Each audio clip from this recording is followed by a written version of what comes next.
WhiskyJason here, Whiskey Live Dublin 2022, and today I have who in front of the camera? My name is Tal Miller. And I'm Terry. Very good. From? Copeland Distillery. Hey, so where are you located? Donaghadee, County Down. Hey, very good. And tell me a little bit about the history.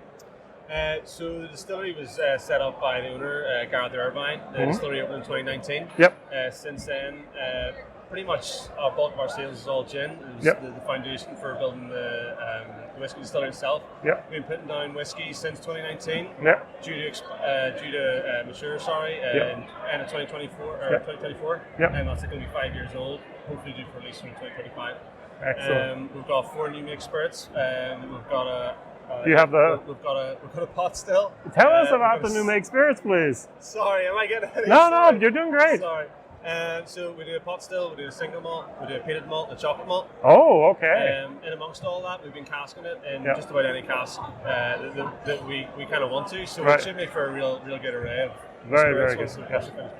So at the moment, you don't have source whiskey, or do you, that you can actually create a distribution network with? Yeah. So currently we have our Merchant's Key, which is produced by us.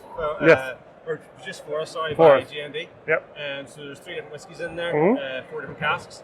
It's majority made up of a grain whiskey, which is aged in a virgin cask, then it's moved over to a recharred bourbon. There's also a double distilled malt, which is aged in a bourbon cask, and then finally there is a triple distilled malt, which is in a sherry cask. So you worked closely with Brian Watts to create something like this? Yeah, so we released this whiskey, I think about a year and a half ago, thereabouts.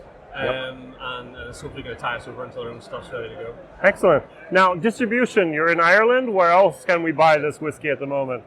Yeah, so we're obviously in Ireland, we're over the UK, we're making big headway now in the south of Ireland as well. Okay. All of our stuff's available through all kind of classic drinks, huge distributor down south for retail. Yeah. So that's but I have not seen in Germany or France or Netherlands or the US. We just shipped a pallet to Sweden. Hey, okay, Sweden. Yeah. Very good. Hopefully going into the US very soon. Yep. I mean, it's pretty much. I mean, there's a lot of stuff waiting in the wings. Right. Hopefully, fingers crossed, we'll be a lot of different places in a very short time from now. Very, very good. Now, talk about your chocolate malt. What's so special about that? We know single malt, we know peated, we know hot still, but chocolate malt is unique.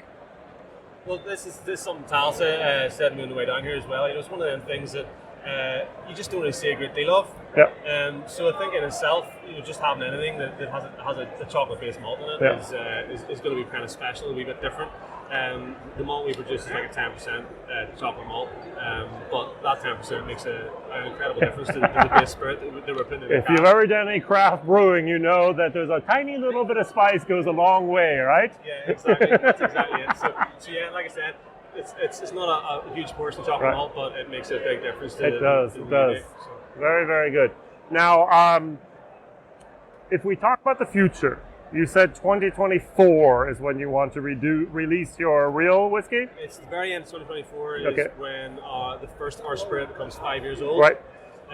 Legally, you could do it after 3 years. That's the question. Yeah, precisely. But Gareth, the owner, was very strict, saying that you want to do a minimum of 5 years. Okay. You know yourself, people aren't maybe overly interested in sort of 3 year. Yeah. So yeah, we're aiming for a minimum of 5 year. And obviously we're going to batch that off with the intention of keeping a lot of that spirit over and try and run those years a little bit. Okay.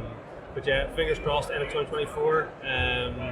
May well be early 2025 before we actually have something in the bottle, but that's the aim. That'd be great. Copeland, why that name?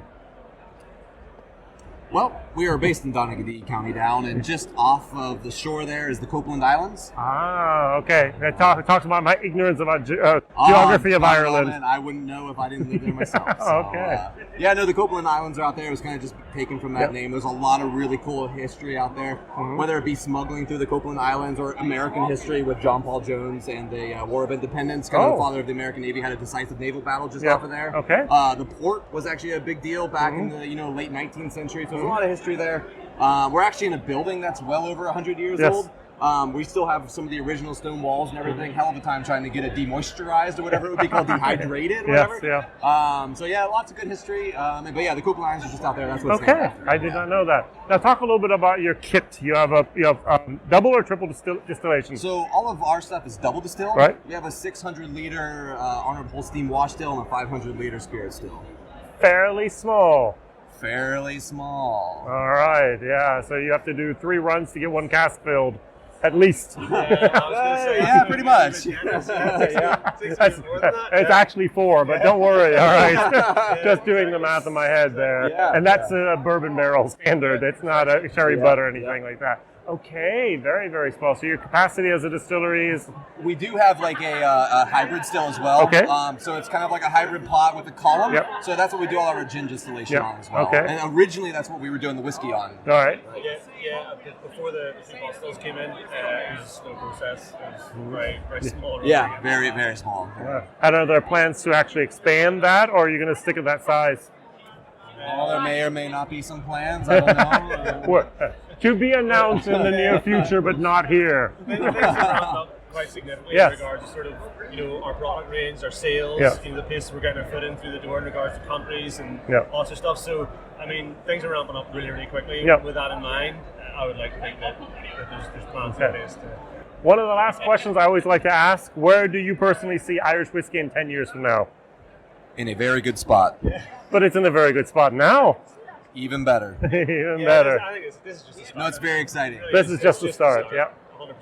Yeah. Yep. Okay, very, very good. How do we find out about you online? www. CopelandDistillery.com. Okay. All of our socials, Copeland Distillery. And do you have a cask program? We do. It's very limited at this point. We released 125 casks to the public. But at the minute, I believe there's actually only 5 left. Oh, okay. So time's running out in that one. Yeah. We do have a cask program, but like I said, very nearly. I have 8 different casks in Ireland. I might need a 9th and a 10th. Who knows? All right. You're going to have to pick up there because we're running out of time. We'll sort this next out. week. Very, very good. Yeah. All right. So it seems to have you're having fun at the distillery doing that. What's your job at the distillery? We are both distillers. You are both the distillers. All right. Excellent. Somehow we find ourselves in front of the camp. Yes. Okay. And that's why you don't like being awkward. Yes. Exactly. That was the best ending ever, right? Yes. WhiskyJason, over and out. Bye-bye.